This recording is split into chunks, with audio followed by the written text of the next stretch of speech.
Bismillahirrahmanirrahim. Alhamdulillahirabbil alamin. Wassalatu wassalamu ala asyrafil anbiya'i wal mursalin wa ala alihi wa sahbihi ajma'in. Subhanaka la ilma lana illa ma 'allamtana innaka antal alimul hakim. Ya alim 'allimna min ilmika kama tarda bihi 'anna. Ya halim khalliqna bi khuluqil hilmi wa haqqqiqna bi haqa'iqil ilmi. Allahumma alimna ma jahilna wa zakkirna ma nasina. Allahumma yassir wa la tu'assir wa tammim bil khair, amma ba'd. Para hadirin yang dihormati sekalian, alhamdulillah kita syukur pada Allah kerana pada pagi ini kita diberi peluang oleh Allah di mana kita berhenti pada tajuk permohonan penduduk neraka kepada Allah Ta'ala. Dah memang kita pun sebelum daripada ni pun kita hampir-hampir dah nak masuk kepada pendetailan terhadap cerita-cerita tentang suasana neraka. Dan insya-Allah lepas pada ni kita akan biada dalam bab yang hujung nanti kita akan cerita tentang mengenai neraka. Perjalanan dalam kuliah kita ni, para hadirin sekalian, ingat baliklah ana sebut balik terhadap perbincangan kita ini ialah semenjak daripada awal-awal pengajian kita dahulu, kita mula-mula cerita tentang mengenai saat-saat kematian kita. Bila kita nak mati ni bagaimana pada diri seseorang. Kemudian sampailah kepada saat kematian. Kemudian kita cerita tentang mengenai dalam hidup kita ni, kita akan sampai kepada alam barzah. Alam barzah tu kita cerita panjang tentang mengenai alam barzah. Sampai satu kitab kita belajar sebelum daripada ini. Habis kitab tersebut, kita sambung balik kitab ini. Cerita tentang di awal-awal pun cerita tentang mengenai alam barzah. Awal-awal pada diri kita ni. Habis cerita tentang alam barzah, kita cerita tentang mengenai suasana kiamat. Bila nak berlakunya kiamat. Keadaan yang tanda-tanda nak berlakunya kiamat. Suasana huru-haranya saat kiamat. Kita belajar dahulu dah. Macam tak ingat dah ni semua ni. Sebut ni dengan tujuan nak suruh kita tahu rentetan unjuran yang kita belajar ini. Kemudian lepas pada berlaku kiamat, kita cerita tentang mengenai saat kita bangun di padang mahsyar Allah. Macam mana suasana manusia akan bangun di padang mahsyar Allah. Lepas pada kita cerita tentang mengenai bangun di padang mahsyar Allah, kita cerita tentang mengenai suasana pengadilan Allah. Di Yaumul Hisab dipanggil. Hari yang kitanya akan dihitung di hadapan Allah. Kemudian lepas pada tersebut kita belajar lagi tentang tajuk mengenai bagaimana kita nak melalui titian sirat. Sampai saat bagaimana kita nak melalui titian sirat, barulah kita sampai kepada yang disebut dengan orang yang masuk dalam syurga tanpa dihisab, dan kemudian mereka yang terhumban ke dalam neraka Allah. Dan mulai daripada tajuk ini kita akan mula cerita tentang mengenai neraka Allah. Ni cerita-cerita yang kita akan sebut pada masa yang akan datang. Saya nak sebutnya syukur pada Allahnya kerana kita di antara orang yang diberi peluang oleh Allah untuk belajar tentang yang ni, terutama di Malaysia ni. Di Malaysia kita ni tak ada, boleh kata tak ramai ataupun tak ramai di kalangan para asatizah yang cerita dalam bab ini. Di Masjid Al-Falah ni dipanggil masjid yang terpilih lah orang panggil. Suasana kita dapat belajar urutan teratur sampailah pada hari kiamat. Sampailah kepada padang mahsyar Allah. Sehinggalah kita cerita tentang mengenai neraka secara detail. Detail pada diri kita ni lah. Walaupun kita belajar begini, tapi jangan bimbanglah tak masuk periksa pun kita. Jangan ada di kalangan kita termenung je. Ya, Ustaz, saya tak sempat dalam masa-masa yang kita belajar sebelum daripada ini. Ada di kalangan kita dia tertinggal. Ada di kalangan kita yang dia sempat belajar daripada awal. Awal dia belajar sampailah peringkat tak sempat habis. Dia habis dulu dipanggil. Belum sempat habis lagi. Dah menghadap depan Allah di kalangan kita. Ada di kalangan kita yang dia belajar daripada dahulu lagi sampai hari ni. Belum lagi sampai habis cerita tentang mengenai sampai pada akhir kita masuk dalam syurga dan bagaimana keadaan dalam syurga Allah. Kita berdoalah pada Allah dalam suasana yang kita setebal ni, tak tahu berapa tahun lagi lah untuk kita nak habiskan pula ni. Dalam tebalnya kitab yang kita belajar ini, mudah-mudahan kitab ini akan menjadi saksi kepada kita. Waktu mana kita di akhirat nanti, di atas amalan yang kita buat, di atas keikhlasan yang kita belajar. Kita harap demikianlah. Jangan ada sekelumit pun dalam hati kita ni perasaan nak menunjuk-nunjuk. Perasaan dalam diri kita ni, perasaan kitanya nak belajar bukan tujuan nak dapat ilmu, nak suka dekat dengan Allah, tapi kita belajar dengan tujuan selain daripada itu. Ada di kalangan kita ni, dia datang dengan niat tujuannya untuk nak test ustaz ni sedap ke tak sedap mengajar. Ada di kalangan kita ni, bila dia belajar tersebut, dia bukan belajar kerana nak ilmu, tapi dia nak kepada yang lain. Yang lain tu banyaklah. Tengok orang meniaga tak meniaga hari ni misalnya contoh. Yang lain tu banyak dipanggil yang bersimpang siur. Biar kita ni betul-betul ikhlas. Bila kita belajar dalam keadaan ikhlas, insya-Allah Allah akan letakkan dan kekalkan ilmu ni dalam hati kita dan dalam hidup kita, supaya bila kita lalui pada masa yang akan datang nanti, kita tahu dah, oh yang ni yang kita belajar dahulu, yang ni yang kita melalui saat yang terdahulu. Pada diri kita ni banyak masa-masa yang Allah Subhanahu Wa Taala bagi pada kita peluang untuk kita belajar ni, untuk mengukuh di saat mana kitanya menghadap di hadapan Allah. Kerana waktu mana kita nak menghadap depan Allah nanti, masa tu masa kelam kabut. Masa yang dipanggil huru-hara dalam hidup. Kita tak terfikir. Cuba dalam hidup kita ni kan, kalau kita bayang, kalau kita mati bagaimana? Saat mana kita mati itu bagaimana? Cuba kita tengok orang yang dah meninggal dunia. Macam mana sebelum daripada ni orang yang meninggal dunia? Ramai di kalangan kita yang meninggal dunia ni, dalam keadaan dia pun tak bersedia untuk nak menghadap depan Allah. Kadang-kadang kita pun terkejut kan, dengan nama kawan-kawan kita meninggal dunia. Kita terkejut, baru 46 tahun menghadap depan Allah. Kita terkejut mendengar berita yang menyebut tentang kematian seorang. Kadang-kadang kita bangun daripada tidur, tengok saja meninggal dunia. Kita baru semalam baru cakap dengan dia. Baru kita tak jangka langsung. Ramai orang yang begitu dalam hidup kita. Kita rasa terkejut kan, dia meninggal dunia. Yang meninggal dunia tu lagi terkejut. Yang meninggal dunia tu lagi terkejut. Kita yang hidup ni terkejut. Yang menghadap depan Allah tu lagi terkejut. Allah, mati aku. Mati aku tu, waktu mana mati aku tu, masing-masing tergamam. Kita tak naklah di waktu mana kita ni mati, kita terkejut. Tiba-tiba terkeluar daripada mulut kita. Na'udzubillah min dzalik. Waktu mana kita mati tu, nak kita tengok malaikat maut diri tu, mulut kita sebut, laula akhartani ila ajalin qarib. Kita sebut malaikat, boleh tangguh tak sekejap? Jangan bagi mati lagi malaikat. Mula kita berbicara dengan malaikat. Kita tahu dah, malaikat dengar dah yang kita sebut ni. Kita pun mula sebut pada malaikat, boleh tangguh tak sekejap? Jangan bagi mati lagi. Kenapa jangan bagi mati lagi? Fa as-saddaqa. Sekarang juga aku nak bersedekah di jalan Allah. Aku nak bagi segala benda-benda yang aku miliki sekarang ni, aku nak bersedekah sekarang. Waktu dulu sibuk mengumpul. Sekarang baru nak bagi. Dulu waktu mana kita hidup ni kan, waktu mana kita hidup sekarang ni, kerja kita celik mata, turun daripada rumah, pergi bergerak jalan cari harta benda. Cari apa? Cari harta lah. Untuk apa? Nak kumpul.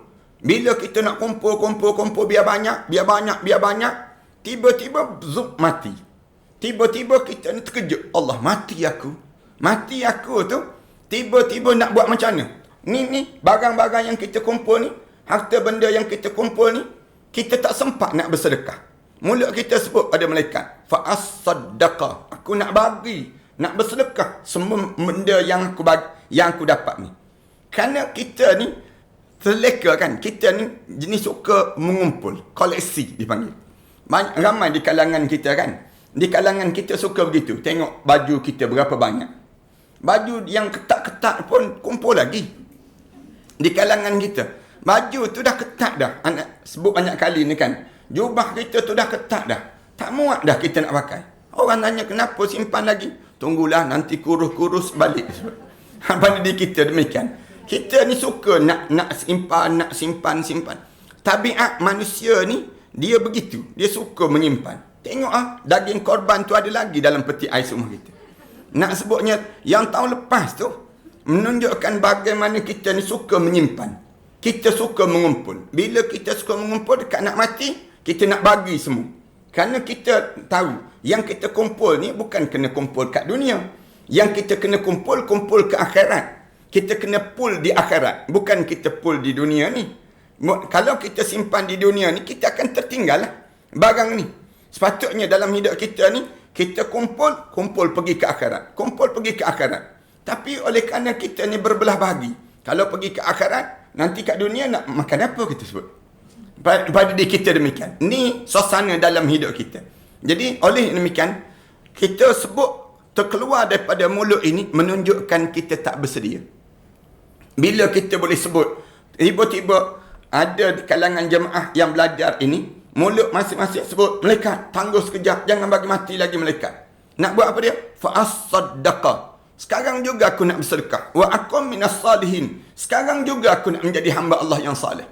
Malaikat jawab terus, walan yuakhirallahu nafsan iza jaa ajaluha. Wallahu khabirun bima ta'malun. Allah tak tangguh dah nyawa-nyawa manusia bila sampai ajalnya. Allah yang tahu fi'il perangai apa yang kamu akan ulang dalam hidup kamu kalau sekiranya ditangguh kematian pada kamu.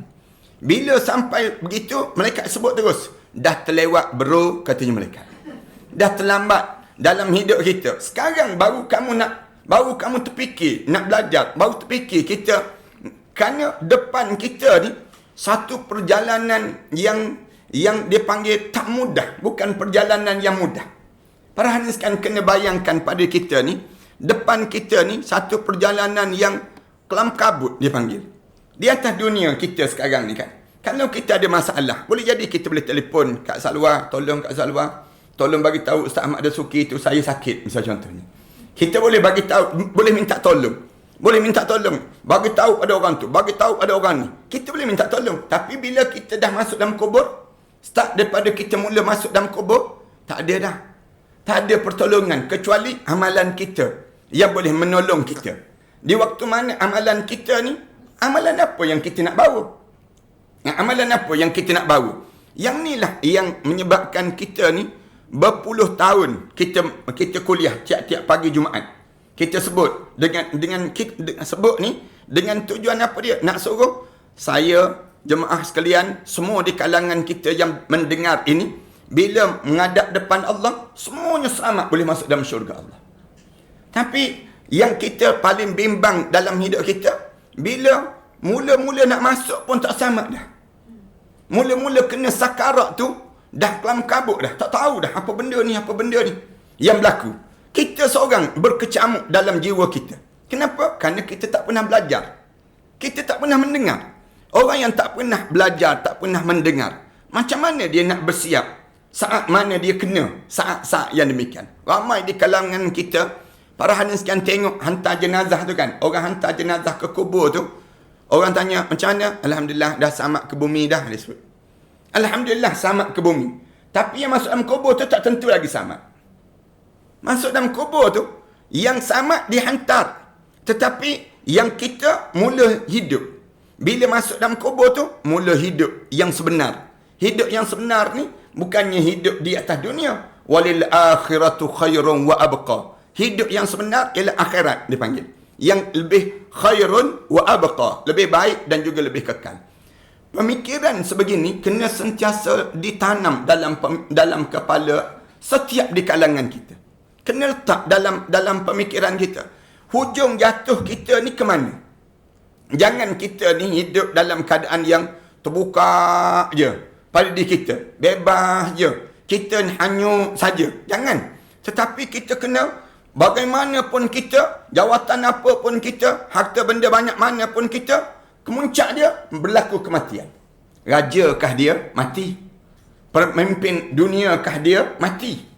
Dan Allah jadikan dalam masa kita PKP ni, mati yang paling ramai dalam sejarah dunia. 500,000 orang mati. 500,000 orang ni, dalam tempoh 3 bulan, 4 bulan, 500,000 orang mati. Dalam 500,000 lebih orang yang mati ni, Allah tak matikan kita. Alhamdulillah. Allah panjangkan umur kita. Tujuan apa Allah panjangkan umur kita ni? Dan kita kena ingat pada diri kita, tujuan untuk istiqdad ila yaumil mi'ad. Biar kita sentiasa letak dalam pemikiran kita ni, aku ni kena bersiap lagi ni untuk hari yang dipanggil oleh Allah.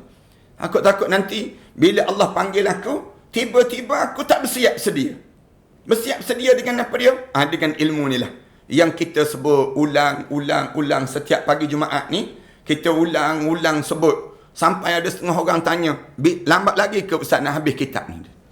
Ramai di kalangan kita kan tanya, kita ni asyik cerita tentang MUI begini je. Bila kita nak habis?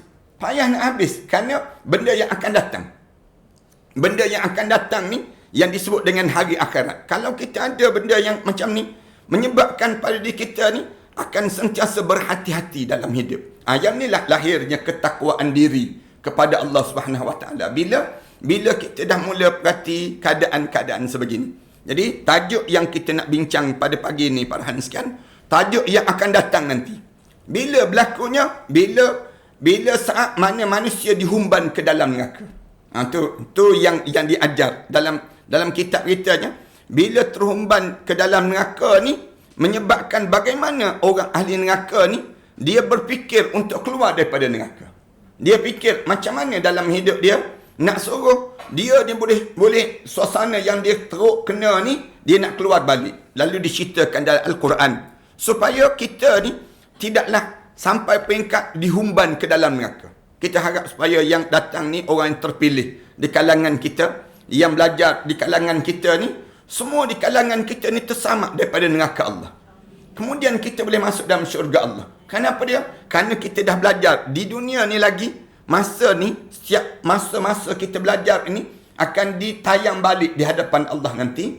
Bila ditayang di hadapan Allah nanti, kita pun rasa syukur. Aku di antara orang yang sempat belajar untuk menyelamatkan diri daripada neraka Allah Subhanahu Wa Taala nanti. Kita harap supaya Allah panjangkan umur kita, sehingga kan kitanya memahami betul-betul keadaan yang akan datang nanti dalam hidup kita. Hari ini kita akan sebut tentang pada tajuk pada muka surat 670 ini, permohonan penduduk neraka kepada Allah untuk keluar daripada neraka di saat mana mereka sudah berada dalam neraka. Ada 5 kali mereka minta kepada Allah. 4 kali Allah jawab. Sekali yang akhir Allah tak nak jawab dah pada ahli neraka ni sendiri. Yang ni yang menyebabkan alim ulama bila bincang dalam bab ini, alim ulama menggeletar tubuh badan mereka. Ada yang sampai peringkat dalam tajuk ini, mereka bincang, mereka jatuh pingsan. Ada di kalangan mereka bila bincang tentang tajuk cerita neraka ni, mereka dengar tu pingsan. Tak boleh tahan dengan bebanan cara nak berfikir macam mana suasana dalam neraka, sehingga kan sampai setahap itu keadaan yang berlaku pada mereka tersebut. Kita ni tak pingsan, tertidur je dipanggil. Beza kita dengan mereka dah. Kitanya bukannya sampai tahap jatuh pingsan, tak. Yang terhangguk-hangguk tu bukan pingsan. Dia sedang tertidur, dia panggil mereka. Nak sebutnya bezanya dalam cara berfikirlah. Walau bagaimana sekalipun kita harap supaya kita boleh sampai peringkat selamat daripada suasana mereka ini sendiri. Firman Allah Ta'ala, وَنَادَى أَصْحَابُ النَّارِ, memanggil-manggil di kalangan ahli neraka. Ahli neraka ni, وَنَادَى أَصْحَابُ النَّارِ أَصْحَابَ الْجَنَّةِ أَصْحَابَ الْجَنَّةِ. Orang ahli neraka memanggil ahli syurga. Manggil ahli syurga. أَنْ أَفِيضُوا عَلَيْنَا مِنَ الْمَاءِ, agar merekanya memberi sedikit air ataupun makanan daripada minal ma' au mimma razaqakumullah, ataupun apa saja yang Allah bagi pada kamu wahai ahli syurga, kamu tolonglah bagi kepada kami di kalangan ahli neraka. Ini katanya ahli neraka minta dengan ahli syurga, memanggil meraung tu memanggil. Bila dalam neraka Allah cerita, ahli neraka tu panggil ahli syurga, tolonglah bagi air sikit, ataupun tolonglah bagi yang disebut dengan mimma razaqakumullah, apa yang telah Allah bagi pada kamu.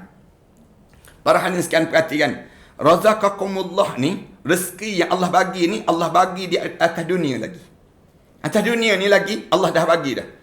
Sebab tu Allah kata, wa anfiqu mimma razaqnakum, tolong kamu belanjakan segala harta benda kamu di dunia ini untuk di jalan Allah. Maknanya dalam hidup kita ni, rezeki-rezeki kita ni jangan kita guna untuk lawan Allah, jangan. Guna ambil harta benda kita, tiba-tiba kita dapat harta benda, kita guna untuk lawan Allah. Yang ni salah dalam hidup kita. Lawan Allah ni apa dia? Kita beli pakaian-pakaian yang tak tutup aurat. Misal contohnya, kita gunakan rezeki kita ni untuk lawan Allah, berjudi, minum arak. Ni maknanya kamu gunakan rezeki yang aku bagi pada kamu. Segala apa yang ada pada diri kita ni rezeki dipanggil. Siapa yang bagi? Allah. Bukan datuk kita yang bagi, bukan keturunan kita yang bagi, tak. Tapi yang ada pada kita ni Allah yang tulis rezeki. Sampai cacing dalam batu tu pun Allah tulis rezeki untuk dia. Tu kita kena faham demikian. Satu, dalam soal rezeki ni, jangan takut dengan manusia, tapi takutlah kepada Allah. Ramai orang kita, dia takut kalau dia tak dapat gaji. Dia takut kalau sekiranya dia ni dibuang kerja. Dia takut kalau sekiranya dia ni tak dapat yang tu dan yang ni. Kenapa? Kerana dia nampak rezeki itu di tangan manusia. Tapi cuba kita ni berfikir, rezeki ni di sisi Allah. Rezeki ni di sisi Allah. Bila kita letak rezeki di sisi Allah dalam hidup kita, kita tak pernah takut dan gerun. Tak pernah bimbang pada kita. Macam baru-baru ni kan, bila masuk dalam COVID baru-baru ni, ramai mana di kalangan kita dalam PKP baru ni, dia jadi rasa panik dalam hidup dia. Dia panik pergi beli makanan, beratur, kemudian semua jadi apa dia? Jadi tutup muka, semua jadi alien semua dia panggil. Nak sebutnya, jadi dalam keadaan manusia ni jadi kelam kabut semua. Kenapa? Dia fikir rezeki itu di tangan orang. Dia tak fikir rezeki ini di sisi Allah. Ada yang jadi kena penyakit anxiety. Masing-masing jadi kebimbangan, jadi takut, berdebar. Dia jadi curiga. Kita tengok orang pun kita, dia ni ada COVID ke tak ada COVID ni? Kita berjumpa orang hulur tangan nak salam dengan kita kan, kita pun, kan kena COVID kan, kita sebut.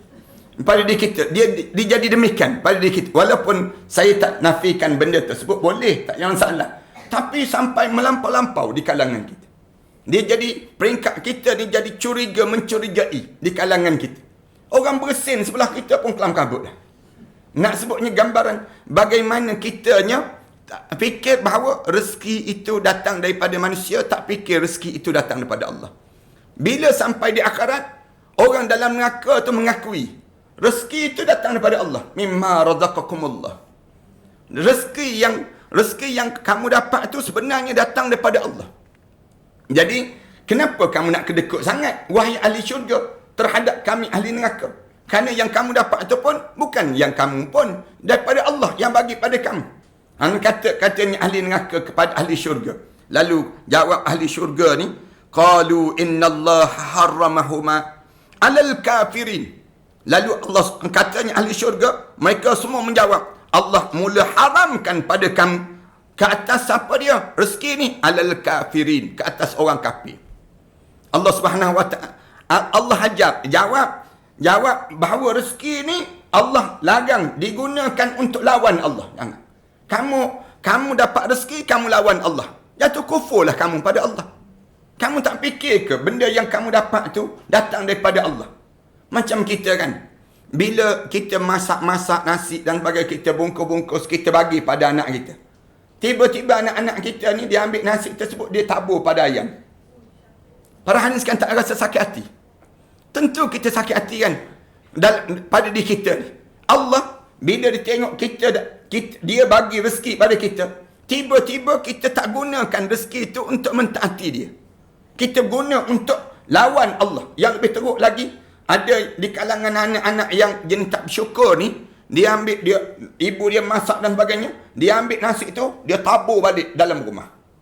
Nak sebutnya kalau dia buat demikian, bila dia buat demikian, kita bayang, kalau kita jadi ibu, kita sakit hati. Tentu kita sakit hati. Allah jauh lebih sakit hati dengan manusia. Yang jenis apa dia? Rezeki itu aku bagi. Bila aku bagi pada kamu, tiba-tiba kamu balas begini dengan aku. Siapa yang balas begini? Kafirin, orang yang kufur pada Allah. Lalu Allah kata, aku taubat lahum, tak nak bagi pada kamu. Tu senang bahasa ni. Innallaha harramahuma 'alal kafirin. sesungguhnya Allah haramkan perkara tersebut ke atas orang kafir. Itu cara demikian. Sebab tu orang yang kufur pada Allah Subhanahu Wa Taala timbul kat sini. Orang kita ni kadang-kadang dia nampak orang kafir tu pada diri dia tak jadi masalah. Orang kafir biarlah dia kafir begitu saja. Dia tak boleh begitu. Dia ada keadaan dalam hidup kita ni. Orang kafir ni kita kena tahu kalau dia tak ganggu kita, kemudian dia tak kacau soal kita dan sebagai kehidupan kita, itu tak jadi masalah pada kita. Kekafiran dia dipanggil. Kerana kita tak boleh paksa dia untuk masuk Islam. Tetapi bila dia dah mula masuk dalam suasana kita, dia mula ganggu keadaan diri kita, cara hidup kita, kemudian dia ganggu segala harta-harta benda kita, di waktu ini wajib untuk kita mempertahankan hak kita. Dia panggil demikian. Mempertahankan hak sebagai seorang Muslim dalam kehidupan kita. WXU 3088. Ada blok sikit. Kemudian nak sebutnya terhadap orang kafir ni sendiri. Kemudian sebab tu dalam hidup kita ni Allah ajar wala tuti'il kafirin. Kamu jangan ikut orang kafir. Jangan kamu turut orang kafir. Ya ayuhan nabi. Allah Subhanahu Wa Taala sebut dalam awal surah At-Taubah. Ya ayuhan nabi. Ya ayuhan nabi, wahai nabi, jangan kamu wala tuti'il kafirin wal munafiqin. Jangan kamu taat pada orang kafir dan orang munafik pada dalam hidup kamu. Orang munafik pun kamu jangan ikut. Kemudian orang kafir lagi-lagi jangan kamu ikut. Itu dia jadi demikian. Faham ke tak faham? Buat faham pada diri kita. Ana sebelum daripada ni kan, sebelum daripada jatuhnya kerajaan ini, jatuh kerajaan PH, sebelum daripada ni kan, Ana sebut tentang mengenai aset orang Islam ni dijual kepada orang kafir. Ana sebut tabung haji, dalam isu tabung haji itu kan.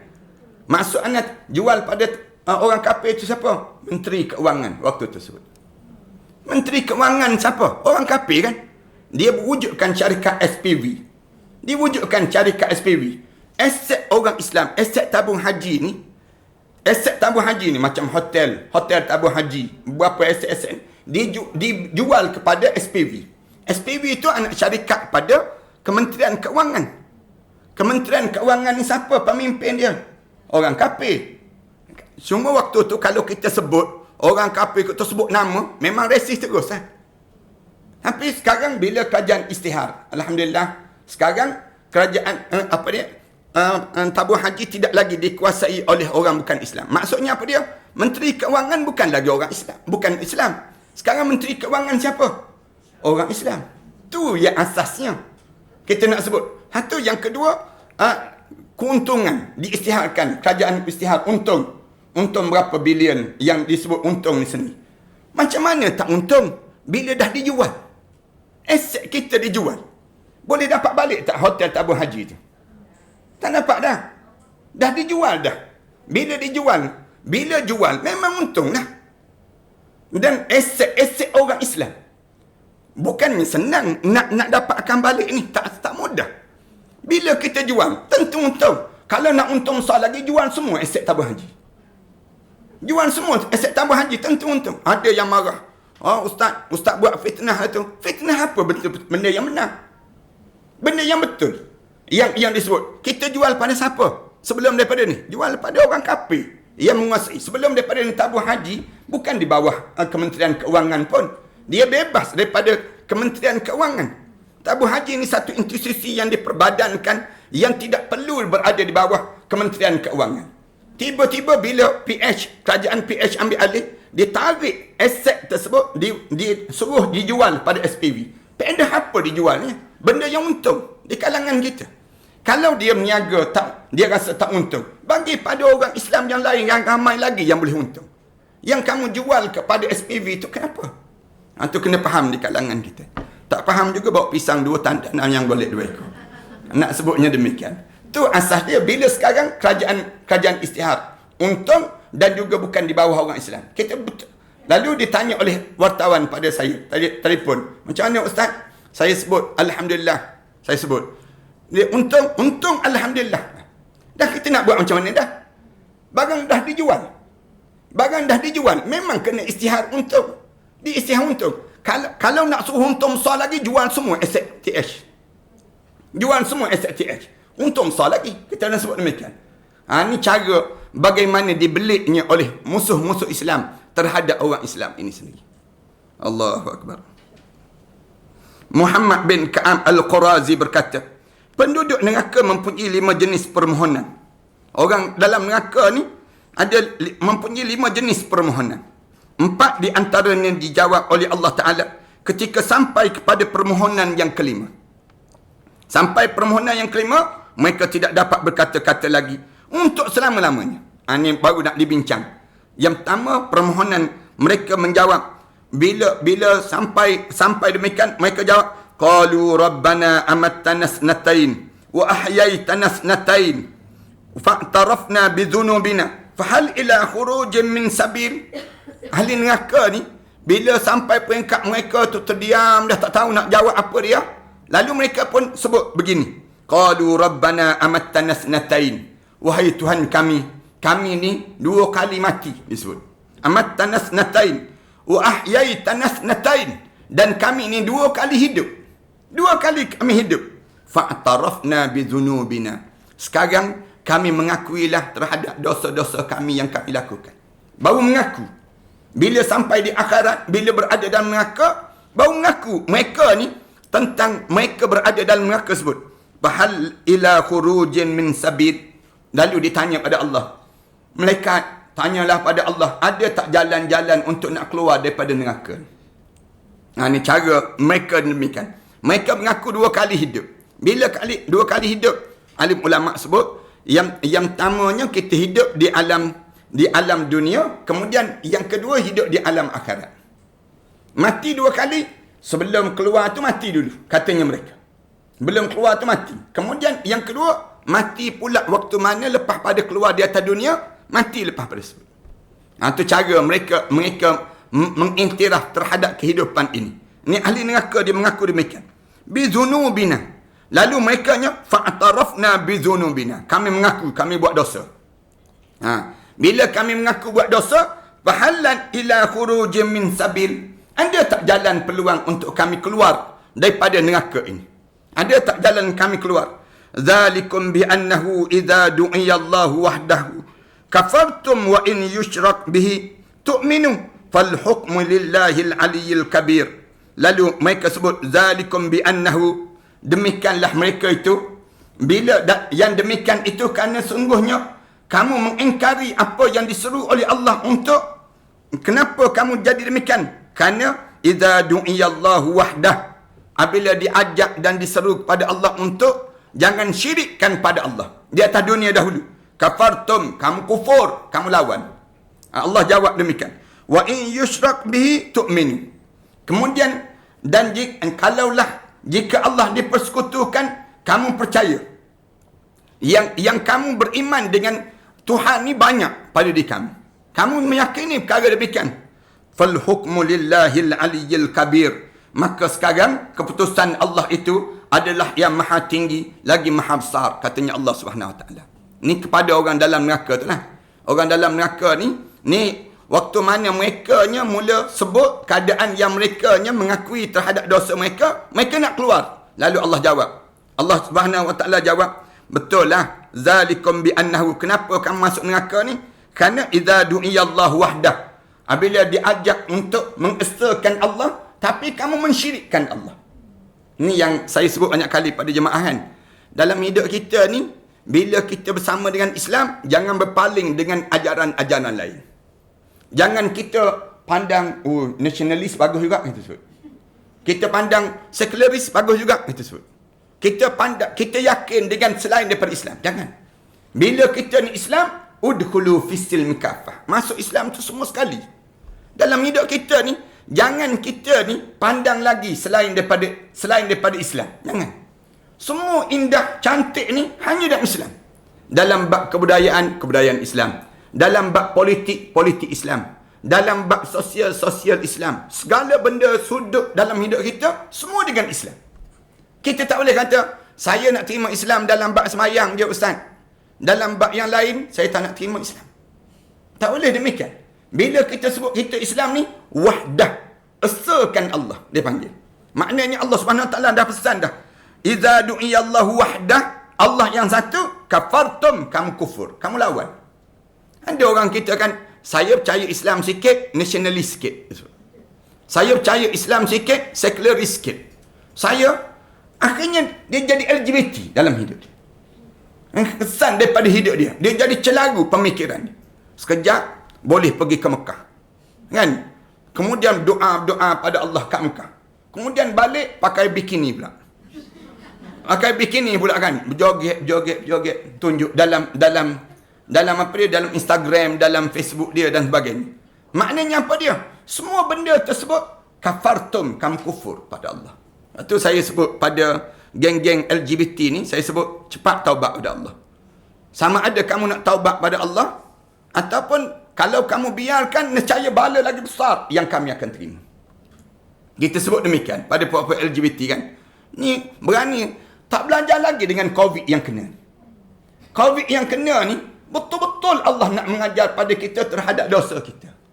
Dosa kita lah. Sekarang, siapa yang boleh selamat? Tok Imam pun tak selamat. Tok Mudim lagi tak selamat. Nak sebutnya gambaran bagaimana tak selamat semua. Datang ke surau, ke masjid jadi tak selamat. Padahal dulu kan, kalau sebut masjid dan surau tentu selamat kan. Cuba kita tengok kita nak datang ke masjid tadi. Macam mana pada kita tengok masing-masing. Nak bersalam ke tak bersalam? Nak ulu tangan ke tak nak ulu tangan kita? Maknanya apa dia? Kita jadi kesan daripada mana? Kesan daripada maksiat yang mereka lakukan. Maksiat yang mereka lakukan, kalau kita tak tegur, kalau kita tak bersuara dan kita tak buat sesuatu benda, lagi teruk Allah jadikan pada kita. Ni punca apa dia? Saya nak sebut LGBT, kerana LGBT lah COVID yang terjadi. COVID yang terjadi ni, seluruh dunia kena kan? Tak ada tempat. Menandakan apa dia? Seluruh dunia sedang terlibat dengan penyakit ni. Ni benda-benda yang terjadi. Kita kata Arab Saudi pun nak sebutnya gambaran bagaimana yang mereka terjadi ini sendiri. Ni nak gambarkan pada kita, bila kita tak boleh jaga yang disebut dengan kerukunan hidup dengan cara agama, yang menyebabkan akhirnya Allah turunkan bala. Yang turun bala ni bukan Amerika Syarikat. Bukan kerajaan Amerika Syarikat. Yang turun bala ni, semua sekarang ni mengakui bahawa yang turun bala ni ialah Allah. Kerajaan mana yang besar yang boleh menahan daripada COVID ini? COVID ni menatang halus je. Kalau kita nak gunakan, tak nampak pun. Benda yang tak nampak pun. Allah hantar tersebut sampai peringkat kita jadi kaum kabut semua. Sebelum daripada ni kan Allah hantar dah iblis, syaitan yang tak nampak. Kenapa kita tak takut dulu? Dulu tu, yang lama dah Allah bagi tahu. Innahu lakum aduwwum mubin. Iblis tu jahat, lebih jahat, jadi musuh yang nyata pada kamu. Tapi kenapa tak buat penjarakan dengan iblis? Kenapa tak buat penjarakan dengan iblis? Tiba-tiba dengan COVID nak jarak pula. Betul lah. Kita bukan nak larang tak buat jarak tu, tidak. Tapi nak sebutnya, Allah dah larang lama dah kita. Tapi, bila kita degil, kita tak dengar, kita buat benda yang larang oleh Allah. Iblis itulah yang masuk dalam tubuh badan LGBT tersebut. Iblis itulah yang menyebabkan keluar pula anak-anak iblis. Nama dia COVID-19. Yang ni nak sebutnya bila dalam keadaan yang kita ni, bila kita ni tak menyekat yang asas. Bila kita tak menyekat yang asas, datang. Sekarang ni, kita terpaksa tiap-tiap hari dengar pengumuman tentang COVID ni kan. Tiap-tiap hari dengar, petang-petang nak dengar, petang-petang nak dengar. Hari ni berapa kes? Hari ni berapa kes? Kenapa jadi demikian? Yang kes terjangkit dengan syaitan dan iblis, kenapa tak nak sebut? Di kalangan kita. Sebab tu, inilah masa yang paling sesuai. Untuk apa dia? Untuk kelab-kelab malam ditutup. Untuk pusat-pusat pelacuran ditutup. Inilah masa yang paling sesuai. Kalau nak kira, kalau kita nak sebut pada kerajaan pun, kerajaan boleh ambil tindakan yang ni. Ambillah peluang yang ni. Ana pergi ziarah Menteri Agama. Ana pergi ziarah. Ana sebut pada Menteri Agama. Kata, Datuk, jangan Datuk nak minta supaya Kementerian Kesihatan dia buat sidang akhbar tiap-tiap hari. Kementerian Agama buat sidang akhbar tiap-tiap hari. Ana sebut pada Datuk Dr. Zul. Nak sebutnya, Datuk Seri, tolonglah sama. Bagi tahu pada masyarakat kita. Betul juga Ustaz dia kata. Tapi oleh kerana suasana kita kan, inilah masa paling sesuai. kita nak sebut bahawa tak sesuainya ada kelab malam, tak sesuainya ada kilang arak, tak sesuainya ada benda demikian. Semuanya Allah tunjuk dalam tempoh yang kita lakukan ini. Ini yang jadi demikian. Pelacur-pelacur pun takut dengan COVID, tapi dia tak takut dengan syaitan. Pelacur kan dia takut kan dengan COVID kan. Nak sebutnya takut mereka tersebut dengan COVID. Tapi dengan syaitan yang menjadikan kamu jahannam, kenapa kamu tak takut wahai pelacur? Kita nak sebut demikian dalam hidup itu. Ini gambaran benda yang virus tu disebut bahaya, boleh bawa mati, boleh bawa mati. Syaitan ni boleh bawa masuk dalam neraka. Bukan sekadar mati. Kalau mati ni, lepas itu kamu hidup balik. Tapi yang bahaya, yang paling bahaya masuk neraka. Yang paling bahaya dalam hidup. Tak faham lagi, tak tahu itu dia panggil. Kemudian mereka berkata lagi. Mereka jawab, walau tara izil mujrimuna nakisu ru'usihim inda rabbihim. Rabbana absarna wa sami'na farji'na na'mal salihan. Inna muqinun.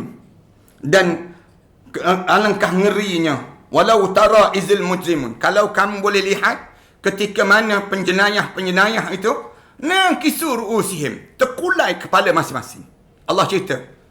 Orang-orang yang buat salah ni, bila bangun-bangun di padang mahsyar tu, dalam keadaan yang dia je tengok suasana pada mahsyar tu, nakisu ru'usihim, tunduk kepala dia tu. Dalam hadis Rasulullah kata, sampai ada yang berjalan tunduk tu, muka sama dengan telapak kaki. Kerana takut dia tu, nakisu ru'usihim, takut sungguh.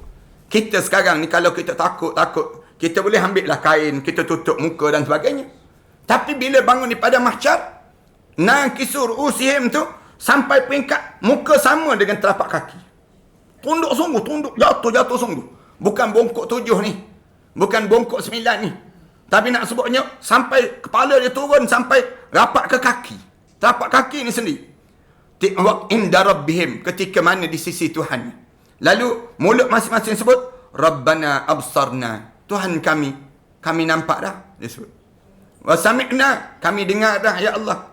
Farji'na, balikkan semula kami ke dunia ya Allah. Na'mal salihan, kami nak buat balik amalan salih ya Allah. Inna muqinun, sekarang kami yakin dah ya Allah. Orang panggil dah telajak jauh dah. Orang Melayu kita kata telajak perahu, sempatlah dia undur. Telajak kata, habislah kita. Nak sebutnya gambaran dalam hidup kita ni, dalam suasana waktu mana sampai di akhirat tu, mulut masing-masing kata, inna muqinun. Hari ni aku yakin ya Allah, yakin dah. Di atas dunia tak yakin. Kalau yakin takkan dia tinggal semayang.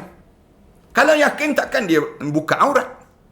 Orang yang minum arak, buka aurat, berjalan dalam keadaan yang sombong dan takbur ni, dia buat demikian ni punca apa dia? Dia tak yakin adanya akhirat Allah. Dia tak yakin dia akan mati.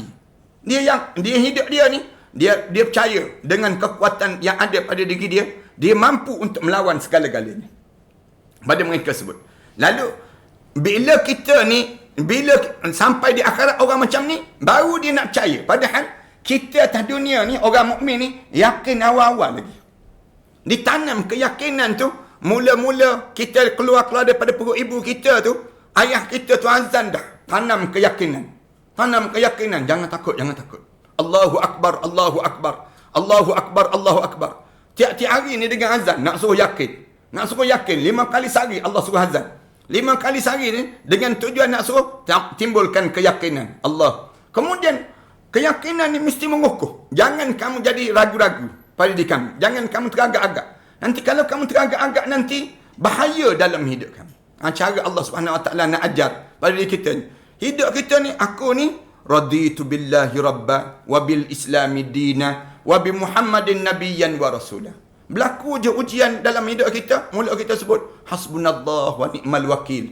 Wala haula wala quwwata illa billahil aliyyil azim. Sebab apa kita boleh sebut demikian? Kerana kita yakin aku ni dengan Allah je. Segala benda yang dalam hidup aku ni bukan dengan orang tu, dengan orang ni, tak. Tapi aku yakin semua ni aku bergantung pada Allah dalam hidup aku. Itu cara demikian orang mukmin. Sebab tu kita tidak diajar supaya bergantung sesama makhluk. Saya sebut banyak kali kan. Para hadis kan, jangan bergantung dengan suami. Jangan bergantung dengan isteri. Suami jangan bergantung dengan isteri. Jangan bergantung dengan anak-anak. Jangan bergantung dengan, jangan. Tapi bergantunglah kita pada Allah. Sebab tu mulut kita sebut, tawakkaltu ala Allah. Aku bergantung kepada kamu, ya Allah. Itu kekuatan dalam kehidupan orang mukmin. Kenapa dia? Bila kita boleh bergantung begitu, kita yakin lah. Istilah Kelantan dia panggil none. None bergayuk tu kan. Bergayuk tu, bila kita bergayuk, kita menone. Dia panggil. None tu kita bergantung dalam keadaan yang tak ada apa-apa dah dalam hidup kita. Dengan Allah, begitulah keyakinan kita. Dalam kehidupan kita ni. Sampai bila datang ujian dalam hati kita kan. Buat macam tu, buat macam tu. Buat macam ni. Dalam bunyi bisikan dekat telinga kita. Kita pun rasa kena buat macam ni lah, nak buat macam ni. Kita boleh nafi, tak boleh. Allah larang kan. Kita boleh jawab demikian. Kan kita ni kan kadang-kadang dengar azan kan. Dengar azan. Orang yang dia yakin sungguh dengan Allahu Akbar tu, bingkah bangun terus. Tutup TV, jalan terus. Pergi, oh dah azan dah. Dia nampak dalam kabut dia tu. Kerana pada keyakinan dia tu. Yakin, kalau aku terlewat nanti kan, terlepas solat ni, masuk neraka aku. Dia jadi demikian. Tapi ada orang yang yakin, tak yakin. Bila dengar azan tu, dia dengar tu, lewat lagi, hero tak menang lagi. Hero, macam mana ending cerita ni? Dia nak tengok lagi cerita ni. Waktu tu, anak-anak sebut, Umi, dah solat, jom solat. Anak sebut, sekejap je lagi, sikit lagi. Nak habis dah, sikit lagi nak habis. Dia akan jadi demikian. Jadi kita ni, waktu tu kita teragak-agak dalam hidup kita. Aku ni betul-betul yakin pada Allah, aku tak yakin dengan Allah. Tapi orang yang yakin ni nampak tindakan dia. Nampak. Misal macam kita yakin, dalam orang bagi tahu dalam semak ni ada ular. Bila orang bagi tahu dalam semak ni ada ular, kita yakin sungguh, bahaya ni ular ni. Orang bagi tahu lah, ni ular tedung ni, ular kapak ni disebut. Bukan main-main ni. Lalu mata kita memandang, telinga kita mendengar, kaki kita, tangan kita semua bersiap sedia. Kenapa dia? Yakin bahawa ular ni mampu untuk mematuk kita dan membawa penyakit pada diri kita. Tu badan kita, membawa kematian pada kita. Lalu di waktu mana keyakinan, kita akan bertindak. Macam para hadis sekalian, saya dan para hadis sekalian yakin terhadap COVID-19 ini, walaupun dia tak nampak, dia jadi bahaya. Nak timbulkan keyakinan ni, senang ke susah? Susah. Tapi Alhamdulillah orang Malaysia kita ni, orang yang berhati lembut. Senang. Bila kerajaan bagi tahu, jangan keluar rumah. Tak keluar rumah. Cuma keluar kepala je dipanggil. Keluar kepala daripada tingkap masing-masing. Nak sebutnya, gambaran bila kerajaan bagi tahu, jangan berjalan ke mana-mana. Tak berjalan. Berpusing-pusing, berguling-guling atas katil. Nak sebutnya bosan, Allah sajalah yang tahu. Nak gambarkan pada kita ni. Kerana kita yakin. Kalau keluar nanti, kena penyakit. Kalau keluar nanti, bahaya pada diri kita. Kita tengok orang keluar tu pun kita, dia ni degil lah. Kita nak marah pula kan. Kalau berjumpa dengan orang tak pakai mask ni kan, kita tengok, dia ni memang kuajar betul. Kita mula nak marah. Kerana kita yakin COVID-19 ni bahaya pada seorang. Dan dia boleh berjangkit dalam keadaan yang melalui udara begitu saja. Lalu kita pun mula bertindak. Demikianlah dengan hidup orang mukmin. Orang mukmin ni, dia kena yakin, betul-betul yakin. Sebab tu dia boleh baca Quran. Sebab tu dia rasa manis. Dalam bacaan Quran dia rasa nikmatnya, seronoknya. Bila dia solat tu, dia boleh mengalir mata. Kenapa dia boleh mengalir mata? Kerana dia yakin. Aku sedang bermunajat dengan Allah. Ni peluang aku. Kita kan pelik kan? Kita ni kenapalah tak mengalir mata? Orang lain tu, baru Fatihah, dah teresak-esak dah. Kita sampai Assalamualaikum. Tak teresak-esak. Senyum pula tu ada. Dia panggil. Nak gambarkan tentang bagaimana keyakinan kita. Tapi bila sampai di akhirat, inna mungkinun. Sekarang aku dah mulai yakin dah, ya Allah. Kita berhenti setakat ni lah. Sesambung akan datang nantilah pula insyaAllah. Dalam perbincangan kita ni. Wassallallahu ala Muhammad wa ala alihi wa sahbihi wa sallam. Walhamdulillahi rabbil alamin. InsyaAllah mudah-mudahan Allah jadikan kebaikan pada kita demikian. Bismillahirrahmanirrahim. Alhamdulillahirabbil alamin. Wassalatu wassalamu ala rasul amin wa ala alihi wa sahbihi ajma'in. Rabbana iftah bainana wa baina qaumina bil haqq wa anta khairul fatihin. Rabbana zalamna anfusana wa illam taghfir lana wa tarhamna lanakuna minal khasirin. Rabbana wa tub alaina innaka antat tawwabur rahim. Rabbana ij'alna muqim salah wa min dhurriyyatina rabbana wa taqabbal du'a. Rabbana atina fid dunya hasanah wa fil akhirati hasanah wa qina azaban nar. Allahumma shfi mardana wa mardal muslimin warham mautana wa mautal muslimin khususan ila ragayah salih. Allahumma ighfir laha warhamha wa afiha wa'fu anha wa akrim nuzulaha wa wasi' madkhalaha wa abdilhu daran khairan min dariha wa zawjan khairan min zawjiha wa naqqiha min al-khataaya kama yunqqa ath-thawb al-abyad min ad-danas wa a'izha min adhabil qabr wa azabin nar. Allahumma shfi marda Yusaini Yahya. Allahumma shfi marda. Allahumma syafi anta syafi la yughadiru saqama. Rabbana alayka tawakkalna wa ilayka anabna wa ilaykal masir. Rabbana atina fid dunya hasanah fil akhirati hasanah wa qina adzaban nar. Alhamdulillahirabbil alamin.